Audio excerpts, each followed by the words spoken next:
Hey guys, welcome. This is Brad Krantz. Thanks for joining me today for Monday Morning Leadership, the first of 2021. So thanks for tuning in. Part of my Leadership Perspective series, I try to bring people on that I'm familiar with, that I know that have some backgrounds that may be of interest to share. So today I'm bringing on one of my business partners, a gentleman named Don Leath, and he's got a host of business experience and background, but I just want to bring him on and have him share with you today. So guys, please welcome this morning, Don Leath. There he is. Hey, Brad. Hey, Don, thanks for joining me today. I appreciate you being on here. Took you a while this whole last year. We won't get into it, but you were kind of the lady in waiting or whatever, if we can say it that way, but you were kind of waiting. Now you've officially joined our team, but we had a chance to meet last July. I came out to Omaha and we kind of toured around Omaha. That was interesting. But I really enjoyed our time, by the way, but I just kind of want to glean on some of your vast experience. So tell us a little bit about, this Monday Morning Leadership Perspective here, but some of your business background, Don. You've had a variety of stuff you've done, but you've also been very successful in the business arena. So I just wanted to share a little bit about some of maybe the highlights of your working career. Well, we only have a few minutes, so I'll have to hustle. But anyway, it's always great to hang out with you, Brad, and I appreciate that. And thank you so much for asking me to be here. Oh, absolutely. Today. I'm always thrilled to talk about business. Business has always been my passion. Actually, people have always been my passion, but my work career goes back many, many years ago when I was just a youngster. I started my first job actually at the age of 9 years old. Ended up working in a jewelry store when I was about fifth or sixth grade. The owners of that facility taught me a lot about business, and he also taught me how to size rings and how to engrave trophies and fix clocks and all those little things, because I've always been kind of a mechanical guy, and I love doing that. And but I also got involved a lot in leadership and scouting, and then I was president of a student council in high school, which was running for election, if you will, in a school like that. And so after that, then I went off to college at Truman University. And after my first year, I pledged fraternity my first year, and I had to work my own way through school. And you'd think I would be a little bit smarter than what I'm about to tell you. But at the end of that first year, my grade point average was below a 2.0, and they weren't real happy about that at the college. And I thought, gee, Don, maybe it's time you just went and grew up. It might be a good idea. So I headed off to Uncle Sam's Army and to take on that little task. And so in the Army, I really found a lot of really neat people, but it also was a total different kind of structure. You meet everything inside of the military. And a lot of them are really, really good, and some aren't. But at the same time, it was a great learning experience. When I returned from there, and by the way, I moved further rapidly through the ranks of a non-commissioned officer while I was there. So I was I was a sergeant, staff sergeant when I came back out of the service. And when I got back to my hometown in Missouri, my parents said that the local funeral home director wanted to talk to me about coming to work for him. Well, they'd went to school with this guy, and I'd known him my entire life. And I thought, well, what in the world could I do down there? I'm going to go back. I want to go back to college. I want to do that. And he said, well, you can just go talk to him. Well, I did. And so he really wanted me to come to work for him because he'd known my entire life. And his name was Lester. And I said, I don't know if I can do this or not. I said, I can wash your cars. I can mow your grass. I can do whatever. But I said, I want to go back to college. And he said, well, you can work here. And college is only about 25-minute drive away, and you can live at home. And so I decided to do that. So after doing that for a couple of years, he approaches me about, look, why don't you just change your major and go to mortuary school and become a funeral director and an embalmer, and then I'll sell you this place down the road, and there you go. You're there. Because he knew I wanted to have my own business. And I thought, well, but this time I was at a point where I could get along pretty well in the business. And he was a real man of integrity, a real respectful guy, and had taught me things properly about that business, which I always was respectful for. Yeah. And so I did that, and I I went away and got my degree. And I found out that I was really in my niche when it came to all the medical classes that you have to take. The state of Missouri is very tough in getting all those licenses in place. And so at the end of that time period, I took the national board examination. And not to scratch myself on the back, but I told you about I was under a 2.0. When Yeah. I finished up, I had a 397 Good for you. overall. Way to go. And that was because I was in my zone Yeah. and, the science classes and things like that. So anyway, I came back, and after a couple more years of work, I talked to him, and he said, well, he just couldn't bring himself to sell me any part of the business. And so finally I was down to, well, look, just sell me 1/10 of 1%. And I know you're serious, and give me a first option. Well, he was uncomfortable with the whole process. And I said, well, you're not serious. And so while I was away at an embalming school, I had met this fellow. It's just a funny story, but something like a small town kid would do. And I'll try to speed this up a little bit. But I went there and I had 2 weeks of paycheck and 2 weeks of vacation all in one check. And I go to the local bank in the city. Now I'm in a city of several 100,000 people. And I go to the bank and say, I want to get some cash and this kind of stuff. And they said, well, you can't do that. We have to process this. It'll take 10 days. Wow. You can get any money. Okay. First sign to a little redneck boy being in a big But city. those were the days, 10 days to process a check. Now you just go to the ATM. And so now I'm at a total loss. I mean, what in the world am I going to do, And so I had stuff I had to take care of. And right across the street from my apartment complex was a convenient food mart, little grocery store. They were just kind of starting up at that time. And I went in there and I was just picking up a few items and I had a little bit of cash and there was nobody in the store. And I was talking to the guy behind the cash register and he started talking to him and he says, well, one thing's for sure. He said, because I was down south now, I was in Kentucky. And he said, you aren't from here. And I said, no. Well, what are you doing? And so I told him my story and the whole process. And he said, well, let me see that check. So I gave him the check and he looked at it and he looked at me and showed me your ID. And I did that. And he said, well, Charlie Nash, I'll never forget this guy. He said, tell you, Don, he said, I'm going to cash this check for you. I believe you. Wow. And right at that point, all these things I learned my entire life about, being an honest person, a man of integrity. And, if you always tell the truth, you don't have to remember what you said. All these things just start ringing back through from your upbringing. And he sensed those things. And so he did that. Well, needless to say, that's where I bought all my groceries and things like that. And it was in there one day and he said, hey, Don, he said, I could use some help on weekends. You got time? And I said, well, yeah. So now I start working for him on weekends and evenings. And one thing kind of led to another, became really good friends. And so I'm fast forwarding now. I'm back home in my hometown. And after I couldn't get anything to happen with the purchase of the funeral home, I had a trip scheduled to go visit my friend Charles Nash anyway. So I go down and to see Charles. But before I go down there, I had an interview with a telephone company up in Iowa, GT, General Telephone Electronics, and the guy offered me a job right on the spot. Yeah. And I just couldn't bring myself to do it. So I was back down there. I'm down in Charlie's home office. He's got a beautiful home, sitting in the timber, and I'm telling this entire story. And he said, you got to get out of that place, And so I said, I was telling about this guy, and I had his business card there. This fellow's name was Carpenter. And he said, well, let me see that card. So I hand Charlie that card. And he's doing all kinds of things, and I wasn't paying attention. And he said, excuse me a second. They reached over and picked up the phone. They made a call. And he said, hey, Mr. Carpenter. He said, yeah. He said, hey, just a second. I've got Don Leath here for you. Handed the phone across the desk to me. I mean, I just about flipped out. He said, he hands it across the desk and says, here, take that job. Yeah. So he's helping usher you into a new direction. What am I going to do? And so, and he's a perfect gentleman. Mr. Carpenter says, hey, Don, great to hear from you. He said, by the way, that job's still available. If you want it, it's yours. Yeah. And this had been like 6 weeks since I turned him down. Yeah. I took the job and went back, and it was a very traumatic thing to resign from, family friend and all this kind of, it was a tough deal. Right. And so now I went to work for the phone company in Iowa, and 10 years later, I resigned from, I was just a click away from being a district manager, and I resigned and came to Omaha, Nebraska, and as a salesperson for our company selling telephone equipment on the streets of Omaha.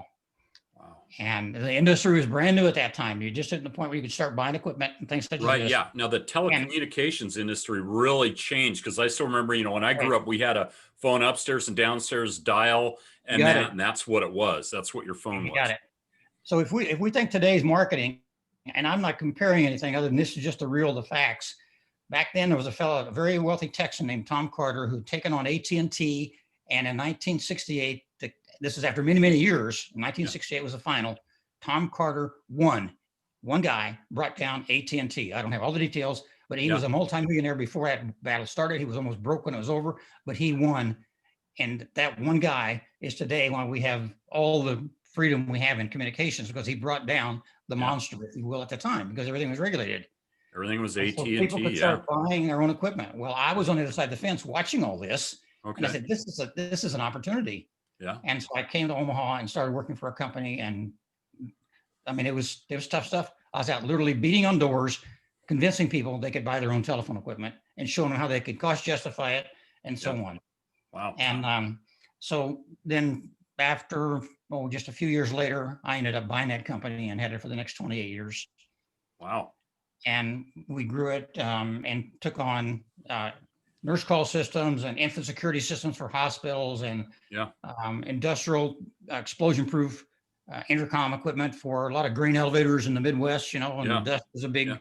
problem with that. And so they also had equipment that had been approved by the federal government to be on Navy ships, the same manufacturer. It was really, really quality stuff. And so then I sold that business and several years ago. And my wife is several years younger than I am. And so she wanted to continue working. And so I got bored very quickly and started a consulting business Okay. and started out doing consulting work. And in the process, ran across different people that were in the online world. I'm thinking, I love technology, but I said, I can remember being at meetings, Brad, when people would line up, 100 people deep, waiting to make a phone call over this new thing called the internet, or a VoIP call, voice over Yep. internet protocol, Yep. VoIP. We thought that was the hottest thing in the world. Everything in the phone company is an acronym anyway. They can't speak English at the time. We always spoke in acronyms, everything.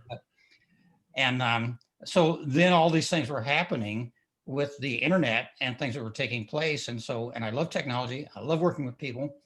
And one of my favorite things to do when I had my business was to hire young people that needed an opportunity. They wanted a chance, but nobody gave them a chance. You don't have any experience, I can't hire you. And I thought, well, I'll hire you and you can get the experience. Mm-hmm. And in the meantime, if you just can cover what you're doing and make some profit for the company, we got a win-win here. Yeah. And so that was one of my favorite things to do with young people. And so that kind of brings us to where we are today. But the other side of it was my son kind of got me involved in the online business because he had a friend who was doing a company called Mona V. Yeah. And Mona V was a energy drink and other products. In fact, some of those products that they had at the time are now inside of Jeunesse. Yeah. And that's the reserve product and so on. I think they've ended up purchasing that company. And so, but the thing that I found consistent with online businesses was finding Mona V had great products, but they didn't have the right kind of system in place. They didn't have the right kind of management in place, and trying to get all these things to balance. Right. And even as a small business, we recognize the importance of needing systems in place. And in fact, there's a very profitable company based here in Omaha today that's nationally known because they started out and their first customer was us, and they designed a software system for our company because there was nothing out there that you could run a company like ours with software wise. And today, they've done really, really well with that because it works for any service company. And, if you've got sales operations, and marketing, you're there. And so the whole thing ties together in that process. So that was one of the things that I really like. But to continuing on down the road with, the online world, I was probably just about done with the online stuff. I had done one thing very, very consistently, and that was spend money and not make any. Yeah. And I was keeping myself very busy. I admit that I am probably somewhat of a perfectionist. It's just, a blessing or a curse, however one wants to look at it. I consider it to be advantageous many times. But to just tie it all together to make it happen. So trying to make this and then finding a company that I was respectful enough, that I was comfortable enough to go to other people with. That's a key factor. If you're not really sold, and everything I've always done in my life, I was really sold on what I was doing, but I always get this reservation holdback in the online world a little bit because, well, this is okay, except for maybe this. Well, this part's okay, except for maybe this.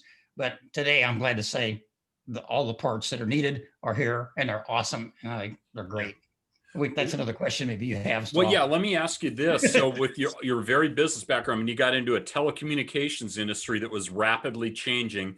Then you jump in the online industry, which, I'm still relatively new in. But what was one of the biggest leadership lessons, Don, you've learned from your time in business? You know, I yeah, I think it was just part of how I was raised, and I didn't realize it was just been something that had been programmed into me. But I've always been told, your word is your bond. Lead by example. Don't tell people what to do. Show them what to do. Mm-hmm.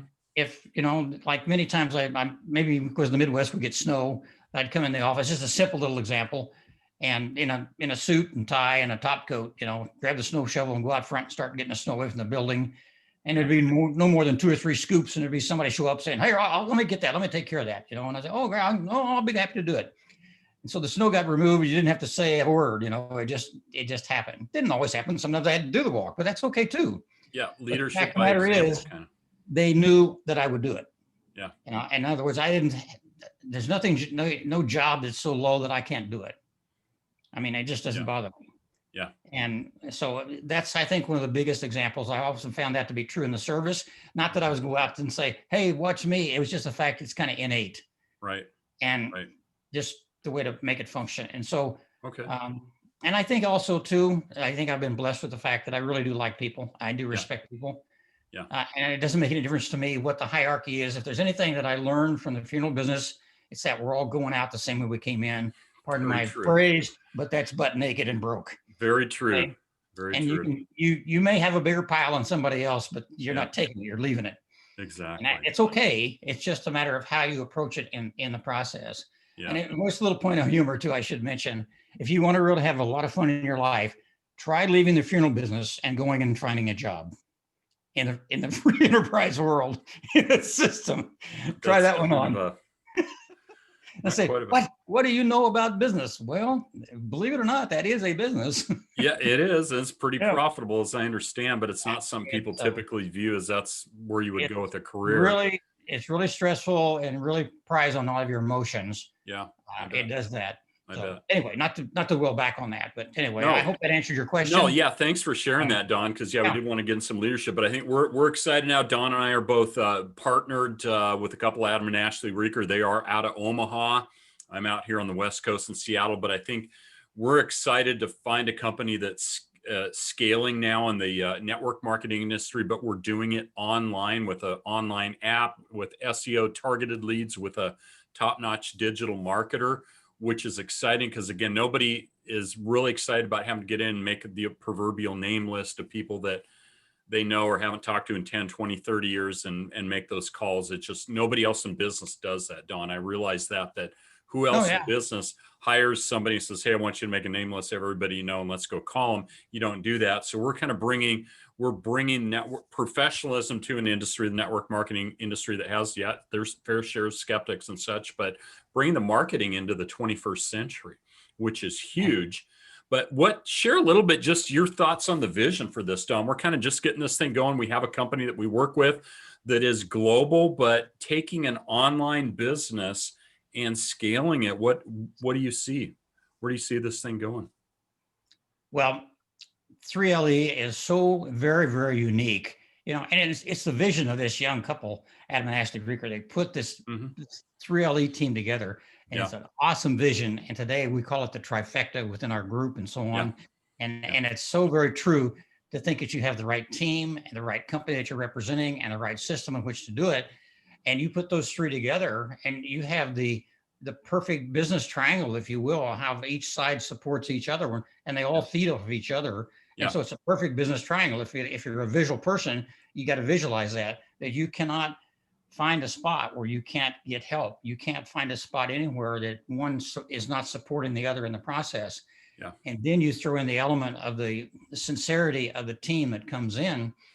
And you really got a package. Now, why do I've made this comment before that I really sincerely feel the 3LE team will have global recognition. And I think that's going to be coming much quicker than so many people realize. And why is that? Well, because the internet has taken the world and shrunk it down. Yeah, it has. Very true. Very true. Right? It just made it baseball size in terms of, connecting and talking and so on. But even today, I mean, probably today I've only had one silver bullet thrown at me today. Hey, come here and you can have this happen in so many days and so on, and something like that. Anymore, I just laugh at them because how in the world could you go to do something and have in $10,000 in 2 weeks or 1 week? I mean, and so that's the name that's out there when it comes to the online marketing world. And Yeah. people don't believe that. That's not our position. That's not what we stand for at 3LE. 3LE is coming, hey, if you want something bad enough, you come in here and you can participate in the trifecta, and the people are here to support you, real people that really care. Now, if you come in here and expect to win the lottery, hey, pack your bags, because this isn't the place you need to be. No. If you want to make a real commitment to yourself, to your family, to your team, and learn leadership and step up and learn all these different things. Nobody knows everything. No. I mean, my weakness today is social media. I'm just dangerous in social media, but you know what? It continues to grow. But that's the weak side of it. I love following up with people. The rest of the things are just natural because that's the things that I've done all my life. So what I have thrown into my pot was the social media aspect of it. But I see 3LE team in that global aspiration. And so today the company that we're representing is Jeunesse, and they're wonderful. I mean, it's amazing, amazing company. But 3LE team can do whatever 3LE team needs to do in the future to satisfy all the objectives of the team members and the leadership. It's about branding the team, and each person branding themselves as part of that team. And there'll be companies lining up want to be part of 3LE. Don, I tend to agree with you, and I see that happening too, because we're doing everything right. We're changing the face of an industry. Right. We're taking an industry that has a lot of negative baggage and getting rid of that, but allowing people actually to be able to build and grow an online business with a network marketing company and kind of get rid of all the stigma that's attached. And we've all had our experiences there for sure. So, hey, Don, with that, I just want to say thank you so much for sharing your wisdom today. I appreciate you being on with me and just imparting some wisdom, and it certainly is glad to be working with you and have you on our team now to move forward as we go from 2020 into 2021. I'm definitely looking forward. Yeah. What's one thing you'd leave people here, like one thought you'd leave or a question you'd ask? I would say that you should be sincerely looking at a backup plan. If you are not involved in some kind of online operation today, you need to be in business for yourself, not by yourself, but for yourself. And you need to be in an operation that's very solid and one that won't reach up behind you and cut your legs off. Yeah. And that is a 3LE team. And I would strongly suggest any and all to jump in and get the free app that we have available today and take a sincere look. And then you can stop your hunt, because the hunt stopped right there once you realize what we're talking about here. Yeah. Awesome. Well, Don, thanks so much for sharing with us today, guys. Hey, thanks for tuning in to my Monday Morning Leadership. Have an awesome Monday, guys. Bye-bye.